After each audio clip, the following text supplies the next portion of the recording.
Assalamualaikum warahmatullahi wabarakatuh. Selamat pagi menjelang siang anak-anak sekalian. Apa kabarnya hari ini? Semoga kalian selalu dalam keadaan sehat ya.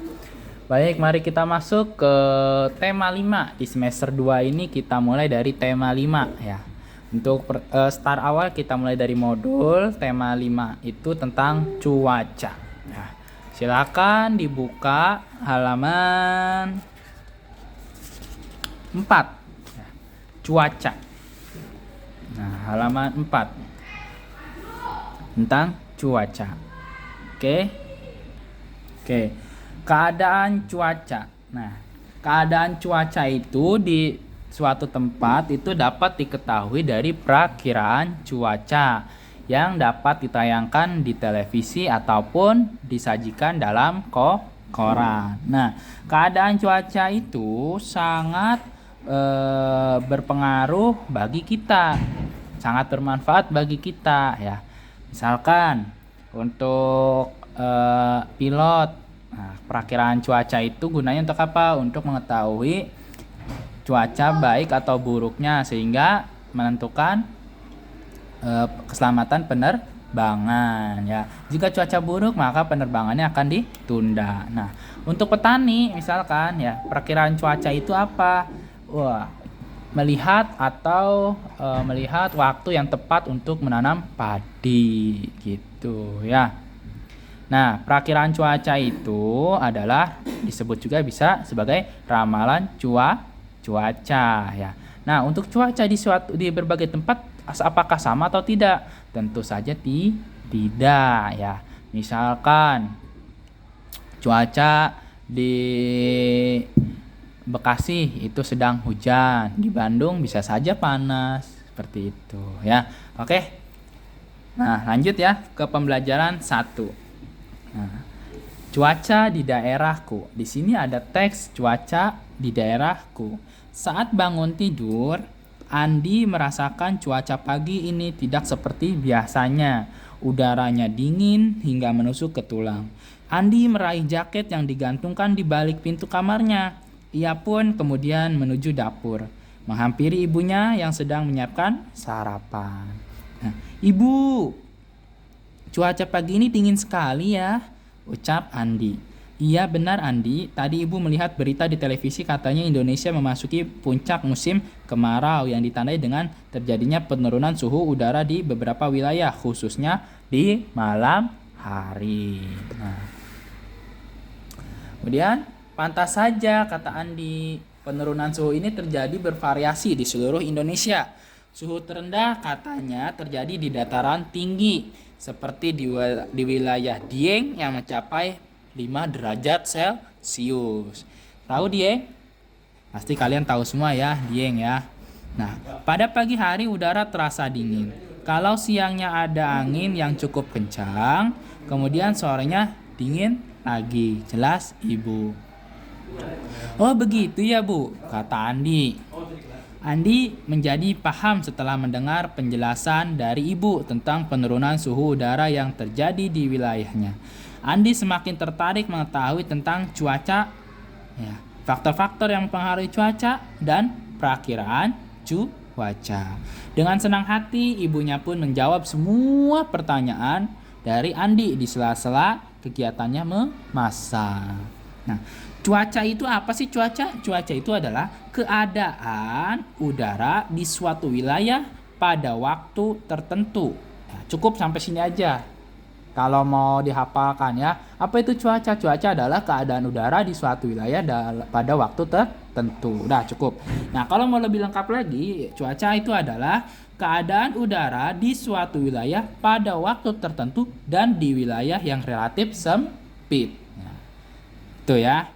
Nah, pada dasarnya keadaan cuaca itu mudah sekali berubah-ubah. Hal ini karena ada beberapa faktor yang dapat mempengaruhi cuaca. Contohnya apa? Contohnya adalah tekanan udara, kemudian kelembaban udara, kemudian suhu, angin, dan curah hujan. Nah, ini adalah faktor-faktor yang mempengaruhi cuaca ya. Faktor-faktor ingat, yang pertama ada tekanan udara, kelembapan udara, suhu, angin, dan curah hujan ya. Nah, selanjutnya ada ilmu yang mempelajari tentang cuaca, yaitu disebut sebagai ilmu meteorologi ya. Meteorologi. Ingat, ilmu yang mempelajari tentang cuaca adalah meteorologi. Nah, di Indonesia itu cuaca diamati oleh setiap hari ya. Oleh siapa? Cuacanya diamati oleh siapa? Oleh Badan Meteorologi, Klimatologi, dan Geofisika. Jadi setiap hari di Indonesia itu cuacanya diamati oleh Badan Meteorologi, Klimatologi, dan Geofisika atau disingkat sebagai BMKG. Ingat nih, kalian harus tahu nih, apa sih singkatan BMKG itu? Yaitu Badan Meteorologi, Klimatologi, dan Geofisika. Ini pasti keluar nih nanti kalau saat ulangan ya. Nah, hasil pengamatan tersebut digunakan sebagai ramalan cuaca yang sangat berguna di bidang penerbangan, pelayaran, dan kegiatan lainnya yang berkaitan atau bergantung kepada cuaca. Nah, contoh gampangnya apa yang bergantung pada cuaca? Misalkan, kalau kita tahu ramalan cuaca, misalkan kamu sekolah hari ini ke sekolah, misalkan datang pagi ya. Kamu misalkan nggak bawa jas hujan, nggak taunya di perjalanan hujan lebat. Nah, otomatis kamu harus menepi kan? Ya, kalau kamu lanjut pasti basah kuyup. Nah, karena apa? Karena kamu tidak melihat perakiraan cuaca. Sekarang itu di zaman sekarang itu perakiraan cuaca itu sudah sangat mudah sekali didapatkan, apalagi jika kalian menggunakan HP smartphone ya. Jadi udah otomatis pasti setiap pagi itu pasti sudah muncul ramalan cuaca untuk hari ini sampai 7 hari ke depan. Jadi gunakanlah atau manfaatkanlah teknologi zaman sekarang ya. Oke, selanjutnya di sini ada teks keragaman ras dan suku bangsa di Indonesia. Ya. Simak baik-baik ya. Bangsa kita itu adalah bangsa Indonesia. Ya, bangsa Indonesia itu adalah bangsa yang memiliki banyak keragaman ya. Keragaman itu merupakan suatu perbedaan yang ada dalam kehidupan masyarakat ya. Ingat, kalau ditanya keragaman, apa sih keragaman? Yaitu keragaman adalah merupakan suatu perbedaan yang ada di dalam kehidupan masyarakat. Nah, bangsa Indonesia ini itu bangsa yang memiliki banyak keragaman. Apa aja sih contoh keragamannya? Banyak keragaman suku, keragaman ras, keragaman budaya, keragaman agama, dan lain-lainnya. Jadi bangsa kita ini adalah bangsa yang kaya sangat dengan keragaman. Nah, kita lihat di sini.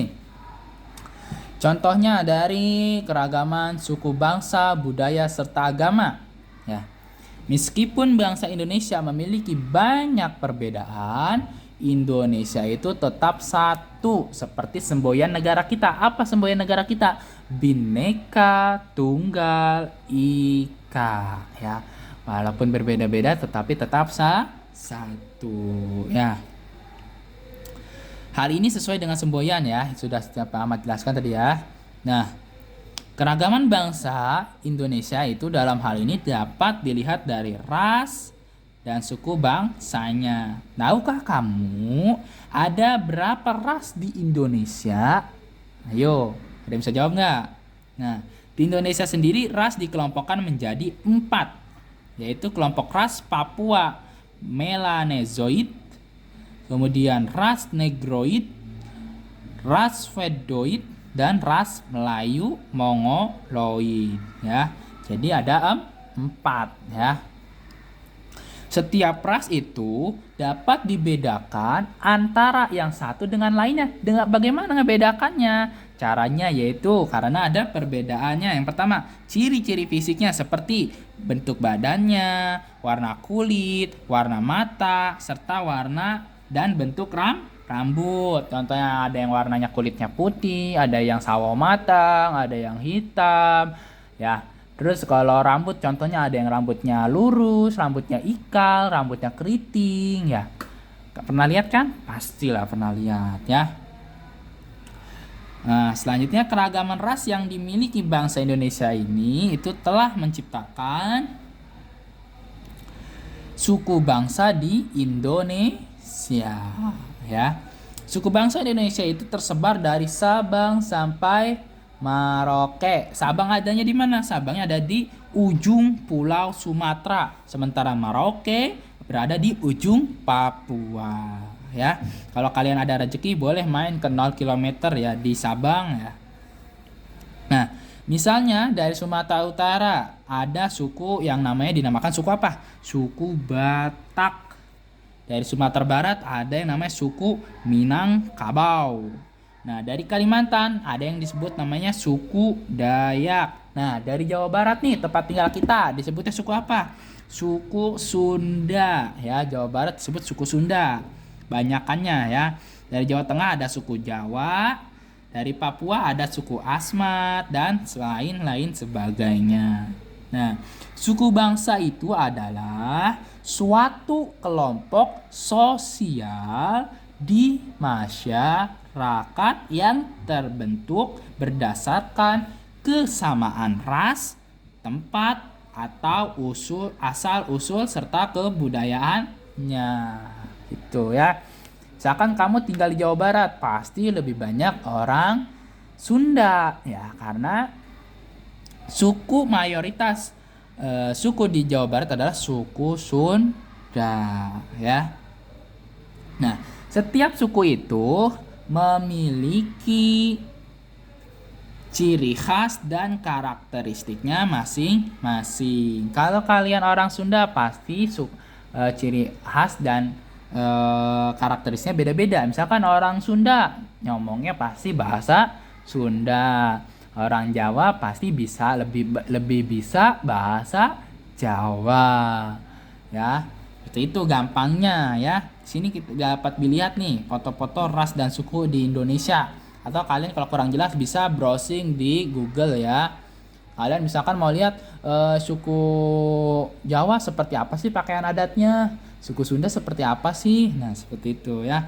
Nah, keragaman ras dan suku bangsa yang berbeda-beda ini itu merupakan anugerah dari Tuhan Yang Maha Esa atau anugerah dari Allah Subhanahu wa taala. Supaya apa? Supaya kita harus saling menghargai dan menghormati setiap perbedaan ya.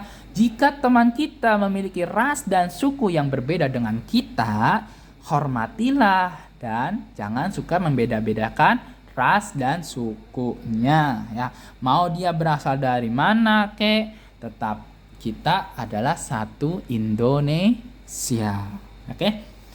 Nah, walaupun berbeda ras dan sukunya, tetaplah bermain bersama dengan teman kita. Nah, adanya keragaman ras dan suku bangsa di Indonesia ini harus menjadi suatu kekuatan untuk bisa mewujudkan persatuan dan kesatuan di negara kita tercinta ya. Seperti yang sudah Pak Ahmad jelaskan bahwa walaupun teman kalian berbeda ras dan sukunya, itu adalah teman kalian. Kita tetap satu, yaitu Indonesia. Jadikanlah perbedaan itu sebagai suatu kekuatan yang kekuatan untuk kita untuk menjadi lebih kuat dengan adanya persatuan dan kesatuan ya. Oke. Sekian ya untuk materi kita hari ini. Jangan usah banyak-banyak nanti pusing ya. Nah, selebihnya bisa kita bahas nanti di sekolah. Oke.